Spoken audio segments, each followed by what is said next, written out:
Mbote, mbote na biso, mbote na pesi bino ba mbote bele, ya bino ya nga famille. Mbote na biso, mbote, mbote lisusu koleka, na pesi mbote na bandeko banso, bazwili bako ya kolanda ngai, wabino ndeko molobeli na bino, Google. Na gansi lelo na yeko dévoiler moi maïle moko na zanango. Et quand je vous ai dit que je soutiens la loi Tchani, après une semaine de réflexion, je me suis dit que cette loi n'est pas efficace. La loi Tchani n'est pas efficace, croyez-moi. Sur le plan politique, économique, social et culturel, la loi Tchani n'est pas efficace.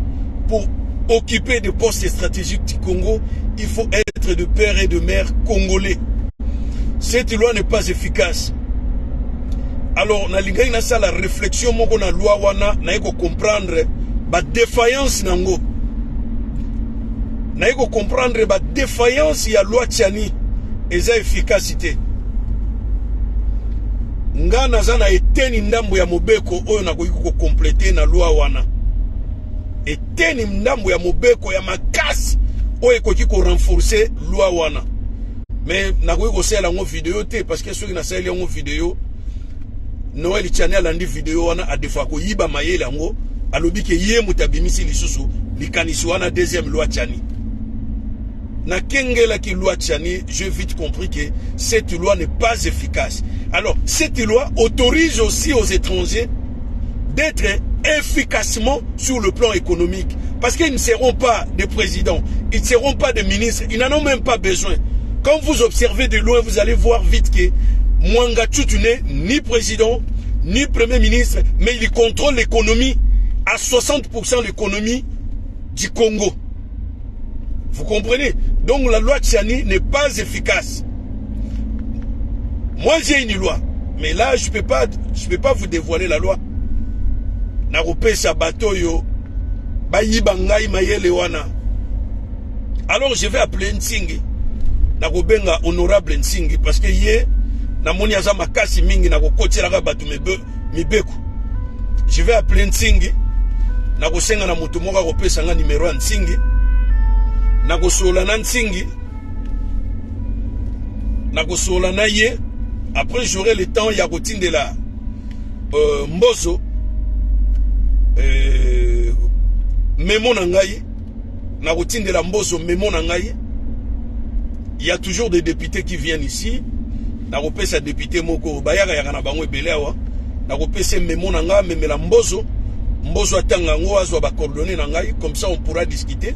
Na Nsingi soki na kokiko compléter parce que mon beko wana oyo Noël Tchani azozwa eza juste na sécurité à 40%. Mon beko oyo ya Noël Tchani pour exercer des postes stratégiques du Congo, il faut être de père et de mère congolais, ça ne suffit pas bandeko. Ça ne suffit pas. Eza mon beko moko ezali moins efficace. Ezali tellement moins efficace oyoke. Oui, certes, il y aura des présidents congolais, il y aura des ministres congolais, il y aura de PDG, je ne sais pas moi, congolais, mais économie à Congo, Kozalaka, na maboko ya bapaya. Toté. Moi, j'ai des lois. Na fanda ki na sali réflexion, tant moulaï, j'ai étudié la loi Tsingi et la loi Tchani pendant 2 semaines d'affilée. J'ai vite compris que la loi wana est vraiment ma qualité. Vous savez, pendant l'indépendance de 1960, le Belge voulait juste que tout soit indépendance politique, mais économique. Alors vous allez comprendre pourquoi le Belge insistait sur l'économie du Congo et tigala na maboko na bango. Et tant que bozo est la politique, et c'est ce qui arrive à M. Tchani. M. Tchani regarde que la politique du Congo, mais il comprend rien sur le plan économique. Lui qui s'est dit, espère il y a FMI. Bon, niveau na comme on dirait na lingina ba na ko dévoiler ba sekele na ngai, ça sekele. Na ebi gote point na sala en émission. Eza ba sekele, eza mayele mingi bimi bisika wana. Mayele mingi na vandisa ki bongo na ngai na maya malili pendant temps moulayi et réfléchir, n'a pas comprendre que la loi Tchani est moins efficace. Et puis, ezali loi moko oyo et quoi apporter absolument rien. Et quoi apporter rien. Vous savez, pour mieux contrôler le pays, il faut que le fils et le fille du pays détiennent l'économie du pays. Il faut qu'il y ait des milliardaires congolais. Il faut qu'il y ait des millionnaires congolais. Qu'est-ce qu'il faut faire pour Namboka Nabino Kende Liboso? Ndeboko ko créer lobbying moko ya makasi pour tombola Mboka Nabino. Mais de dire que politique ikageza na maboka ba congolais, j'en doute fort que to kene musika.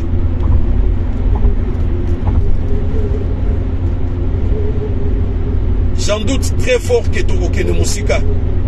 Congo a besoin ya batu lokola biso. Congo a besoin ya batu ya mayele baya na makanisi, mayele ya sika. Je crois bien que Noël Tchani esi abandi yango. Engane na za bona koma ko préparer déjà constitution ya sika. Na koma ko sala ba loi. Chaque fois na za na kati ya ndako, je formule des lois pour la nouvelle constitution du Congo. Parce que tokoki ko demeurer kaka na constitution oyo ya mabe oyo te e ko teka mboka pe e ko boma mboka.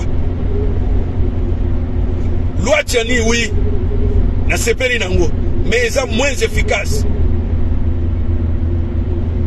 Aujourd'hui, on ne savait pas qu'il y avait aussi des milliardaires rwandais au Congo qui sont devenus milliardaires au Congo et non au Rwanda.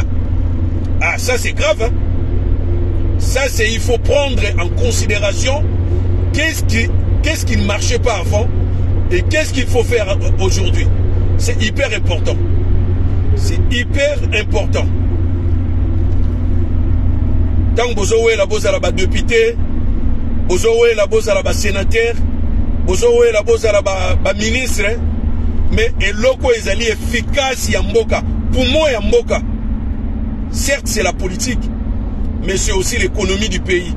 Vous savez, il y a aussi un schéma de bien-être des Congolais, Oyongana Trassa, qui s'est défini par suite comme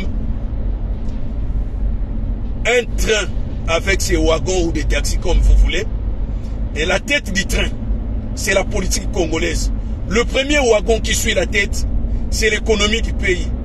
Lorsque la politique du Congo, qui est le train du Congo, que la tête a un moteur bien, marche bien, l'économie du pays aussi sera stable. On ne peut pas donner la politique du Congo aux fils et filles du pays en laissant l'économie du pays entre les mains des étrangers. Voilà la bande gosal wana na kota muke na ba makanisi na ngame na kota te. Parce que eza mayele moko yo na vanda kitango molayi et je commence à réfléchir longtemps na kanisi na ko kabola mayelo yo na bande ko mususu poto meka kotala eloko nini otoki kosala pona Congo ya lobi ben filtré Rwandais ba côté la biso banda kala yango mona ka mutolokola Eliezer Tambwe soki ozo solola na ye alingaka te mutatala ene longi parce que azana facias te ya batuti azana facias te ya batuti soit disant qu'azana Kasai aza muluba. Mais si on kengeli na Kasai, tu verras que plusieurs Rwandais babande ko vivre na Kasai. Plusieurs Rwandais toutes. Oh.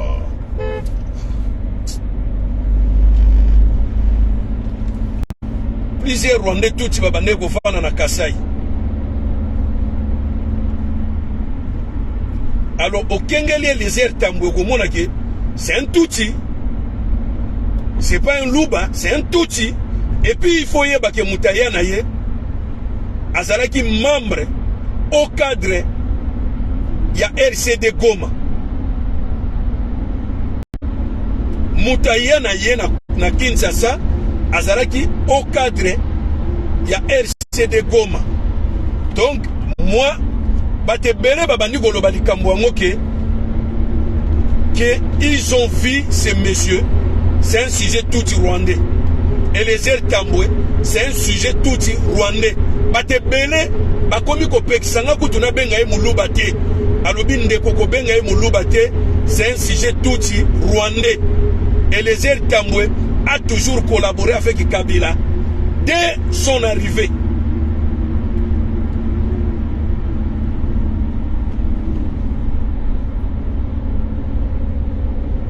Eliezer Tambwe était toujours proche de Kabila dès son arrivée à Kinshasa.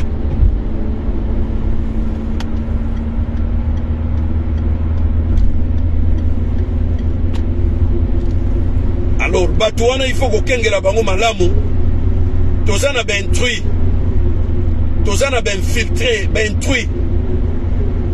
Bato ba côté la biso na kombo ya munoko mboka.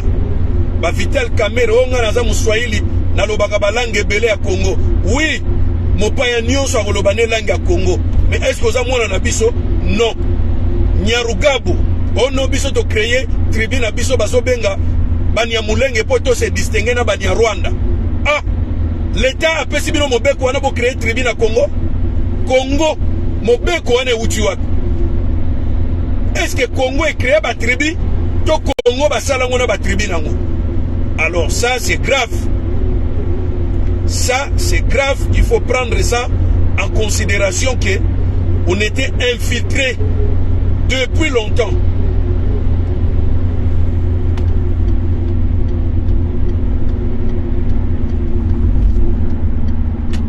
To fungola miso oyo ba Congo balobaka bongola meso mwende. To fungola miso na biso, cher ami, chers compatriotes. Naebi bato bele bakoloba me Google mobeko oyo lingo compléter ya Tiani parce que ya Tiani olobi ezali ndambu eza ko mema sécurité te makasi na kati ya Congo pona ko battre lekolo mobeko no eza nini naebi sibino ezali mayele belo na tina na isika na ko iko dévoiler yango te na ko iko bimisa ngo pe bo Tiani pa yibi yango a compléter loi na ye loi ne ko mobimba pour loi na eza mobimba te. Même si on donne la politique aux Congolais, ça ne suffit pas pour garantir la sécurité du Congo. La sécurité du Congo ne vient pas seulement de sa politique. Là, c'est à souligner. Cette loi est faible. Très faible même. Batamayel est déjà bakengela kiango. Ba comprenez que les loi moko faible. On ne peut pas jouir d'une loi Oyo est moins efficace. Loi Tiani est moins efficace. Même à tête au PC président de la République, premier ministre, gouvernement Mobimbanaba congolais, ça ne nous garantit pas la sécurité du Congo et le développement du Congo. Ça ne nous garantit pas. Le développement du Congo et qu'en économie à Congo, ce qui est économie à Congo, est la sécurité. Ils allaient sécuriser plutôt. Or que Soko Kengeli Malamu, l'économie du Congo est gérée par les étrangers. Alors, Nagobeta beta pe sous masolo mingi te parce que comme on a Mutamayele ne singa na zalayi na classe na trichagate mais parfois na bossa naka une leçon mal compris hein na bossa ni leçon moko boye interrogation na ngweye. Naza vraiment na réponse te. Tellement naza na matière na moto, naza na besoin ko tricher yote. Il suffit na mona ebandeli ya phrase na ye, ça y est c'est fini. Ye guta rozo 6 ngana 10. Il suffit que na mona ebandeli ya phrase na ye et memeli ngai notion nyonso oyo na perdaki na bongo. Ça dit que j'ai la matière dans la tête mais j'arrive pas à y réfléchir. Ça dit il suffit finalement à deux billes à phrase na yo ça y est. Na banaye ko tricher te go na tricher yo. Comme une interrogation na yo non, j'avais pas ce temps là. Il suffit que na kengelio na moni deux billes à phrase na yo ça y est c'est fini. Ça y est c'est fini au moment na Suisse tilomba. Na bani mbala moko kokota na matière. Matière pene komi ko bima pena parce que j'avais perdu le débit. Il suffit que mon débit na yo ça y est. Moi je trichais pas. Je trichais pas. Parfois je perdais la matière parce que j'avais plusieurs matières dans ma tête. Au moins, en matière, je commence plus à... Ah, mais c'était quoi encore? À la notion de tel, c'était quoi encore? Pour multiplier un nombre par 10, il faut multiplier ce nombre par 2 et diviser le quotient par... multiplier ce nombre par 10 et diviser le quotient par 2. Ah, mais pour multiplier un nombre par 5, pour multiplier un nombre par 5, on multiplie d'abord ce nombre par 10 et on le divise par 2. Mais au moins, des fois, notion, il y a règle, on a, et Kiminga, quand j'avais 10 ans, 11 ans, au moins, la notion, il y a règle, on a pour multiplier un nombre par 5, et Kiminga, mais il suffit qu'à na monaka débit à phrase na yo pour multiplier un nombre par 5, on multiplie d'abord ce nombre par 10 et si nous avons besoin de souka ya phrase na yo te. Donc mutamayele soki a kengeli kaka makanisi na ngai c'est facile ayibanga nyonso eza na bongo na nga. Omoni ba recherche scientifique ezaka ba recherche moko eswisaka mutu ezwaka temps mingi ezalaka très efficace sur les ana réussite. Alors la recherche scientifique bakabaka yango te parce que na sali tant moulayi pour na osala étude ya loi Tchani. Je voulais comprendre la face cachée de cette loi et j'ai vite compris que cette loi n'est pas vraiment efficace. Loi Tchani est efficacité. Congo azana na posé il y a aux alliés de père et de mère congolais, Congo et Bongi, non, loin de là.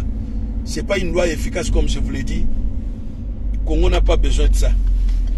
On peut donner le pouvoir à quelqu'un qui est né de père congolais, de mère étrangère. On peut lui donner le pouvoir. Et d'abord, il faut garantir la constitution du Congo. Faire une bonne constitution qui garantira les institutions du Congo. Donc, pour en faire, on devait d'abord avoir des institutions fortes. Des institutions fortes se construisent par la Constitution. Constitution à Congo est faible à niveau moko, Constitution moko à takutu ya Uganda eza bongote. Eza Constitution moko ya mabe et c'est ko kata yango ko bwaka ngo musika na Congo. Pour créer Constitution mususu ya sika. C'est pour cela que je vous dis que pour créer un pouvoir qui respectera les lois, il faut d'abord commencer par créer les lois. Créer les lois fortes. Créer des lois fortes, na pouvoir. On peut mettre quelqu'un qui est né de Congo, de mère congolaise, de papa sénégalais, il peut être Mamadou Ndala. Son père était sénégalais, mais il n'a pas hésité pour servir le Congo. Donc, loi Tchani, moi je crois que est moins efficace. C'est pas ça nego Simba Congo, ne yangote eko sikola Congo yangote. Yangote Barack Obama est né de père kenyan, d'une maman américaine blanche. Mais il a servi les États-Unis jusqu'à ce qu'il a éliminé les ennemis des États-Unis au nom des États-Unis. Où serait Ben Laden? Où serait Kadhafi? C'est Barack Obama qui a tué Kadhafi avec Sarkozy. N'oubliez pas l'histoire. Et les gars, réveillez-vous. Vous dormez encore? Réveillez-vous. Donc, loi Tchaninga na Ebisibino est moins efficace. Et ça, non, loi est malade. Mais, est moins efficace, croyez-moi. Kobeta non tangwate ga Tchani pour battre. Comme ça qui est. Heureusement, il n'est pas le seul à réfléchir sur le Congo.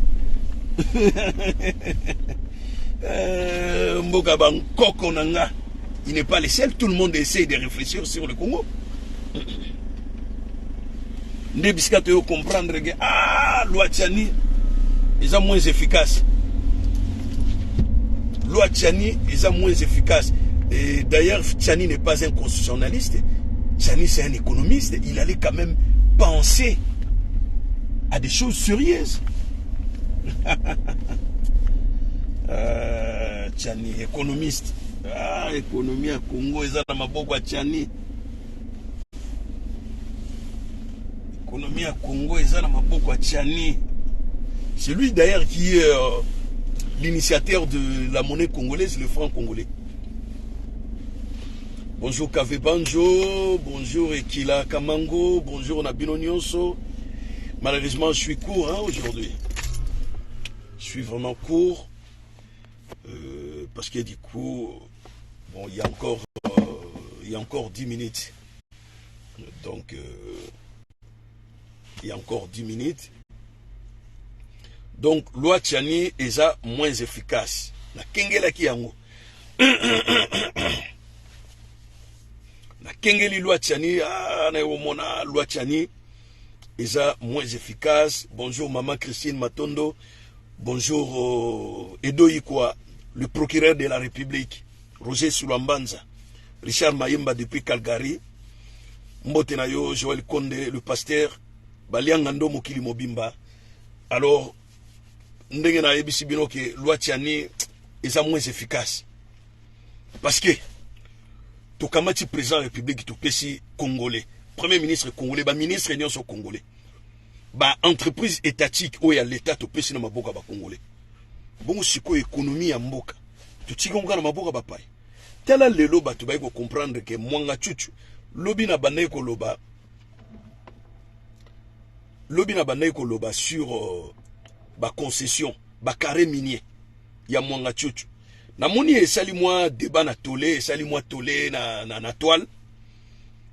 Ba te belé ba mathématicien ba bimaki Mais na sepeli mingi na ba plateforme minene ya ndeko Joël Konde, ya RDC Info, ya Papigen, Tolo Belavi, ba plateforme nyonso yo ba kabolaka ba vidéo nanga na sepeli ya des débats parce que nazo tangaka ba commentaire na bino et puis nazo répondre bino na ngonga oyo émission ezali kolekana. Naza ko répondre batu nyonso et j'ai vu il y avait un débat mathématique. Bisika on a sepela ki mingi. Donc batu pena mayele bayaki et bayako pesa notion il y a surface. Comment calculer la distance d'une surface? On multiplie les longueurs avec la largeur. C'est ça. Donc, hectare moko, il a étendu à Mabélé, et ça a 100 mètres carrés multiplié par 100 mètres carrés. C'est-à-dire vous avez le 100 mètres au carré, c'est-à-dire 100 mètres longueur, 100 mètres largeur, au sali 100 fois 100 égale 10 000. Donc, hectare moko, ils na 10 000 mètres carrés. Mwanga chuchu, azana 33 carrés miniers. 33 carrés miniers. Carré minier moko ezana 70 hectares. Carré minier moko. Donc, le pango moko ya kochimuna, ozwaka na yo ba diamant, ba coltan, ezana 70 hectares. Ce qui explique que, au sali, 70 hectares multipliés par 10 000 pozwa, distance ya carré minier moko. 70 hectares. Na lobi bien, na bandeli. Carré minier moko. Ceux qui osent mikanda ya exploiter carré minier moko, osa lokola na 70 hectares. Hectare moko, ezali 100 fois 100. Ezo pesa yo 10 000 mètres carrés. 10 000 mètres carrés, hectare moko. Siko yo na lupango moko ozali na lupango moko ozali na 70 hectares. Na lupango moko. 70 hectares. Siko osala 70 hectares fois 33 hectares. 70 hectares. Hectare moko. Et ça a 10 000 mètres carrés.